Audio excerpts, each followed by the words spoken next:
Hi everyone. Today I'm going to talk about a very, very serious subject. Betrayal trauma. Methodical betrayal trauma that a lot of people do that have borderline personality disorder. If you have this disorder and you don't betray people, you don't need to tell me. I know that there's tons and tons of borderlines that never betray people.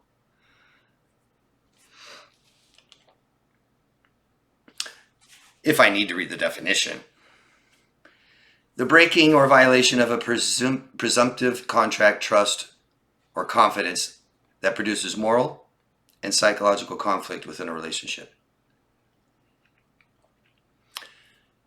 Betrayal. More than just cheating. Cheating, sure. Not being transparent. Lying. Conning, tricking, fooling, manipulating, exploiting. Don't keep your word. Share the relationship with others. Talk about your relationship with other people. Tell secrets, things that you want to keep in private. Exploiting your privacy.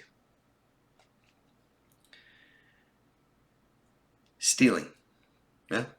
Stealing things from you. Talking bad about you to other people. Befriending an enemy, or maybe starting some kind of coalition with someone else in your life together. Infidelity with a close person. Infidelity alone, but humiliation, smearing, triangulation. Yeah. Betrayal trauma. It's actually a clinical term. Our reaction. Physically, emotional, and psychological reaction to long-term or big betrayal. It's the fallout. Like there's a nuclear bomb and then there's fallout. The nuclear bomb is the betrayal, and then our reaction, the damage, is the fallout. Very, very commonly linked with PTSD. Those of you who have CPTSD from this kind of relationship trauma, probably all of you have been betrayed. Pretty safe to say. Here's some common reactions I'm going to go over, okay? Signs. When people say these things like this, I can't believe someone could actually do this to another person. My entire relationship was a lie. I have no idea who I've been married to or living with for all these years. I could never do this to someone else. How could someone do this to someone they say they love?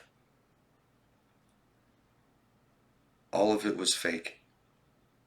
I've been with a lie. None of it was real.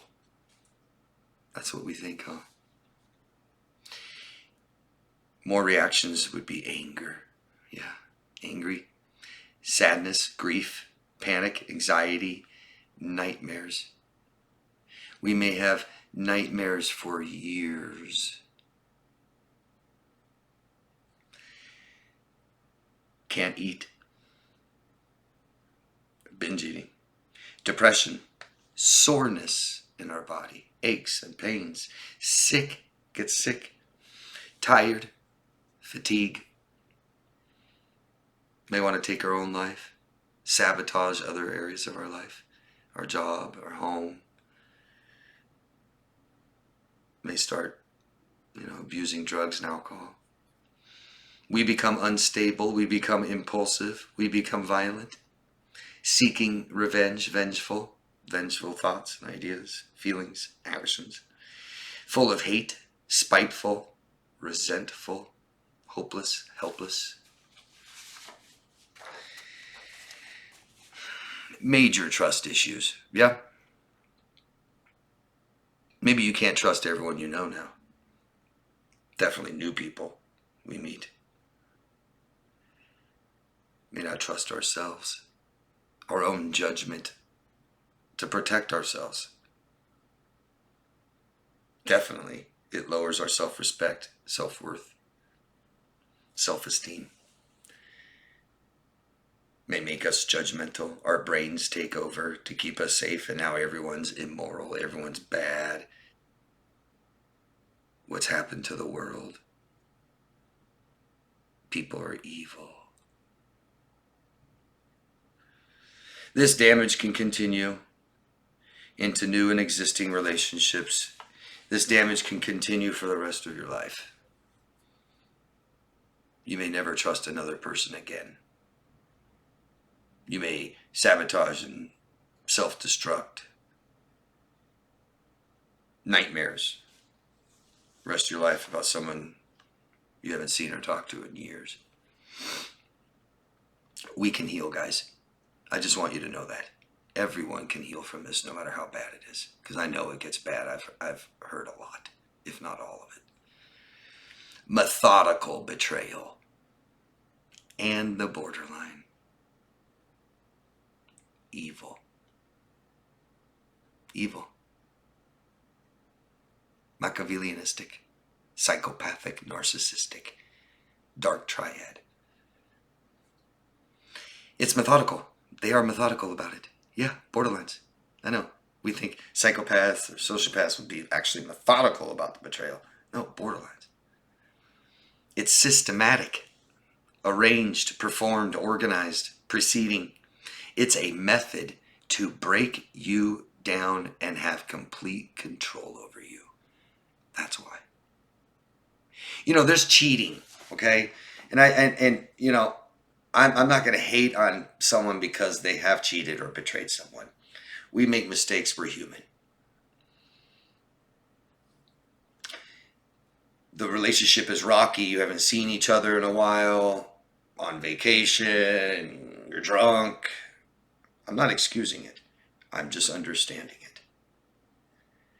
This is just absolutely disgusting, and shame on anybody who's done any of this. Shame on you. And I don't give a shit what your reasons or your excuses are. If you have to have reasons to do this to people, you're disgusting. To psychologically tear someone down like this, just to be selfish, just to control another person. A method to break you down and completely control you. That's what it is. Examples. These are just examples of betrayal trauma. Ones I've heard. Real ones. Finding out the person that said they love you yesterday, that you love, been with for years, invested so much, is cheating on you with your best friend. Yeah. And if that's not good enough, because it's usually never good enough for a borderline, they cheat on you, both of them, right? They both betray you. No apologies, no explanations. You found out, so now they just don't talk to you anymore. And now they're dating. And they also think it's totally fine to post this on Facebook. And you wonder, are they doing this on purpose for me? Well, they definitely aren't doing it on purpose to not hurt you, are they? You can't think about someone like that? I'm sorry. But if a relationship with myself and my girlfriend end, however it ends, I start dating, so I don't need to post it on Facebook. At least for a while, I don't know. I don't post anything on Facebook. That's usually a better idea. How about an affair with a family member for the last year, 2 years, 3 years, 5 years, 10 years, 15 years? How about another life? How about they have an affair with your family member, and when you find out, the entire family stops talking to you. Now, because you're the bad one. No more communication. Oh, you deserve it. I've heard this. I think I've heard it all. I can't imagine, because reality is so much more incredible than fiction. I can't imagine any other more scenarios than I've heard. These scenarios here I call frog in the boiling water. If you guys haven't heard that, yeah, it means throw a frog in a pot of boiling water, it'll jump right out. throw it in a pot of room temperature, lukewarm water, turn the heat up, it slowly heats up, and it gets hot slowly to the point where it gets too hot for the frog that can't even jump out. That's these kinds of relationships. They don't come right out the gate like this. Triangulation. Borderline triangulation is horrendous. Horrendous. First, they talk about other people. Oh, John at work. Yeah, he's pretty cool. Yeah. I was talking to John the other day, and then they tell you what other people say to them. John says he thinks I'm really cute. John likes me. He asked me out on a date. Yeah, you don't tell him the part where you said, no, sorry, I'm with someone else. No, just John asked me out on a date. Then they start communicating with other people. Mm-hmm. Oh, I've been talking to John, Chris, and Larry on Facebook Messenger. Oh, that's cheating, guys. That's betrayal. And then the threats. If you don't give me what I want, I will go to John. Most common, you don't meet my needs. If you don't marry me, John will. I mean, that's just sick. Really try to imagine that. And let's not judge. You might say, how can someone take that? Why wouldn't you leave? Same reason you took it. Same reason you didn't leave. Hopefully you did, but we have to understand. We understand through compassion and finding similarities with people, not differences and judgment. Here's another one. Real common. Real common. The female borderline, it could be the male, but I've heard this so much because females are more violent at home domestically than males. I know we think it's the other way around. Nope. She cheats on you and beats you 2 years, 3 years, 4 years, and then tells everyone else that you cheat on her and you beat her. A fight ensues and she calls the police, lies and tells the cops you hit her. You go to jail. This is real shit. Really try to imagine that. The person that you love, the person you took care of, the person you care for so much, helped her family out, calls the police, says you beat her, you go to jail. Can't get a job, lose your job because of it. Another example. A friend. Yeah.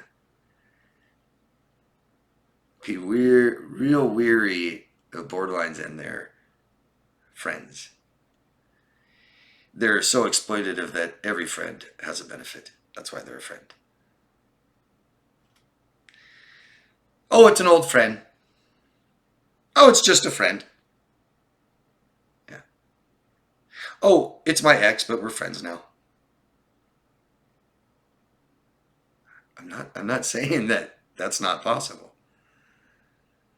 I'm saying this is the preemptive to the nuclear fallout. This friend that they've had now for a while, right? They keep talking about this friend that they go out with and won't tell you what they're doing or answer their phone, leaves you for this friend. They try so hard to convince you it's just a friend, no big deal, you're tripping, you're just this. And then they finally leave you for them. After 2 years of you trusting them. And then when they leave you, they can't apologize. No closure, they blame you. It's your fault. You didn't meet my needs. You won't marry me. And then they post places on social media that you like. Yeah. The place that you wanted to get married at, they're getting married at. The place you wanted to honeymoon at, they're honeymooning there. They might move right down the street from you. I've heard it all. I hope I've heard it all. How about withhold sex from you and then go have sex with someone? Imagine that. No, I don't want to have sex. I don't like my body. I'm not comfortable with it. No, you did this to me. I'm not going to have sex with you. And then they go cheat on you and just have sex with some stranger that night. I mean, just I could top this. I mean, I could go on. You're young and you date a virgin, and you respect that she doesn't want to have sex till you guys are married for a couple of years, 3 years. Then she goes have sex with someone, loses her virginity to some stranger. I'm not laughing, but bringing other people into your house while you're not there, that you don't know about, that you don't like, an enemy, someone they're cheating on you with, into your house, have sex in your bed. Yeah, nice. Giving people your money. Oh yeah, it's real common. Borderlines are exploitative, and anytime a relationship is exploitative anyway, it's like 98% financially exploitative. Started first, didn't it? They will give your money. Not only do you have to pay for them and take care of them, but you find out that they're giving your money to the person they're cheating on you with. Matter of fact, they'll leave you. I've heard it all. They'll leave you and be with this person and then call you up and say, I need help, financial help. We're hurting. We might be homeless. Help us. Destroying your life, your objects, your relationships. Pretty betrayal. The back and forth, you and someone else. Oh man. You learn later that they're still talking to their ex, and then they leave you and go back to their ex, and then in a week, 2 weeks, month, 2 months, they call you up. I'm so sorry. It's such a big mistake. Oh my God, I want you back. I love you so much. Oh my God, I can't believe I left you like this. It's so stupid. I was just drunk, stupid. Yep, crazy. You take them back because we like second chances, don't we? You take them back. Another week, 2 weeks, month, 2 months. They go back to them. They want to come back to you. Go back to them. I mean, if you can't see the damage in that, my God. Here's some signs of people like this. Now, I make videos about narcissists, borderlines, histrionics, sociopaths, psychopaths, so you can go look at ways to identify people like this. But people that do this specifically will still talk about their ex. They'll still be married. They're extremely unstable. They talk bad about other people. They talk about their ex. Friends with their ex. Doesn't match your values, what you morally value. The relationship goes way too fast. Just some signs to watch out for. The one thing, I preach this, the one thing you have control over is the speed of the relationship. Don't go fast. Anybody that wants to go fast is not healthy. Okay? Everybody can heal from this, guys. Everybody. People can heal from CPTSD. You can heal from trauma. Everyone. Okay? Talk therapy is how we heal. We tell people. We talk. We understand it. We express it. Okay? Anybody feel comfortable sharing your examples? I really appreciate it. Really, really, really. The video is not even half as good as the comments, the examples you guys feel like sharing. Thank you for doing so. Anybody that wants coaching, you can find me at daviddemars.com. The link's down below. Appreciate a thumbs up, subscribe to the channel, share the video. I really appreciate that, guys. Okay? Take good, really, really, really good care of yourself. Love yourself first. See you guys later. Bye.